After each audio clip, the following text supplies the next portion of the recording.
ಇಂದು CM DK Shivakumar Mysuru ಪ್ರವಾಸ ಕೈಗೊಳ್ತಾ ಇರೋದು. CM ಆದ ನಂತರ ಮೊದಲ ಬಾರಿಗೆ ಮೈಸೂರಿಗೆ ಭೇಟಿ ಕೊಡ್ತಾ ಇದ್ದಾರೆ. ಬೆಳಗ್ಗೆ 10:45ಕ್ಕೆ ವಿಮಾನ ನಿಲ್ದಾಣಕ್ಕೆ ಸಿಎಂ ಡಿಕೆ ಶಿವರ್ ಆಗಮನ ಆಗುತ್ತೆ. ಸೊ ಆನಂತರ ರಸ್ತೆ ಮುಖಾಂತರವಾಗಿ ಚಾಮುಂಡಿ ಬೆಟ್ಟಕ್ಕೆ ಭೇಟಿ ಕೊಡ್ತಾರೆ. ಕಾರ್ಯಕರ್ತರು ಏರ್ಪಡಿಸಿರುವಂತಹ ಮೆರವಣಿಗೆಯಲ್ಲಿ ಭಾಗಿಯಾಗ್ತಾರೆ. ಬಳಿಕ ಮಧ್ಯಾಹ್ನ 3:20ಕ್ಕೆ ಓವಲ್ಸ್ ಮೈದಾನಕ್ಕೆ ಭೇಟಿ ಕೊಡ್ತಾರೆ. ಹೆಲಿಪ್ಯಾಡ್ಗೆ ಪ್ರಧಾನಿ ಮೋದಿ ಅವರನ್ನ ಸ್ವಾಗತ ಮಾಡೋದಕ್ಕೆ ಅಂತ ಸಿಎಂ ಡಿಕೆ ಶಿವಕುಮಾರ್ ಅವರು ತೆರಳುತ್ತಾರೆ. ನಂತರ 3:30ಕ್ಕೆ ವಿವೇಕಾನಂದ ಸ್ಮಾರಕ ಉದ್ಘಾಟನೆಯಲ್ಲಿ ಭಾಗಿಯಾಗ್ತಾರೆ. ಆನಂತರ ರಾಮಕೃಷ್ಣ ಆಶ್ರಮದ ಸಾರ್ವಜನಿಕ ಕಾರ್ಯಕ್ರಮದಲ್ಲಿ ಭಾಗಿಯಾಗ್ತಾರೆ. ಸಂಜೆ 6ಕ್ಕೆ ಮೋದಿ ಅವರಿಗೆ ಬೀಳ್ಕೊಟ್ಟು ಬೆಂಗಳೂರಿಗೆ ಸಿಎಂ ರಿಟರ್ನ್ ಆಗಲಿದ್ದಾರೆ ಅನ್ನೋದು ಮಾಹಿತಿ ಇದೆ.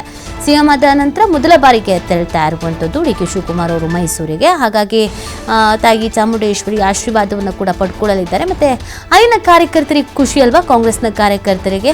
ಸೊ ಹೊಸ ಸಿಎಂ ಬರ್ತಾ ಇದ್ದಾರೆ ನಮ್ಮ ಊರಿಗೆ ಅಂತ. ಹಾಗಾಗಿ ಒಂದು ಮೆರವಣಿಗೆಯನ್ನು ಕೂಡ ಇಟ್ಕೊಂಡಿದ್ದಾರೆ. ಆ ಮೆರವಣಿಗೆಯಲ್ಲಿ ಕೂಡ ಭಾಗಿಯಾಗ್ತಾ ಇದ್ದಾರೆ ಸಿಎಂ. ಅದಾದ ನಂತರ ಮಧ್ಯಾಹ್ನದ ನಂತರ 3:30 ಸುಮಾರಿಗೆ ಪ್ರಧಾನಿಯವರ ಆಗಮನ ಆಗುತ್ತೆ. ಅವರನ್ನು ವೆಲ್ಕಮ್ ಮಾಡಿಕೊಳ್ಳಲಾಗತ್ತೆ. ಸೊ ಆ ಕಾರ್ಯಕ್ರಮದಲ್ಲೂ ಕೂಡ ಭಾಗಿಯಾಗ್ತಾರೆ. ಸಂಜೆ ಪ್ರಧಾನಿ ನರೇಂದ್ರ ಮೋದಿ ಅವರನ್ನು ಬೀಳ್ಕೊಡುಗೆ ಮಾಡಿ ಆಮೇಲೆ ರಿಟರ್ನ್ ಬೆಂಗಳೂರಿಗೆ ಬರ್ತಾರೆ.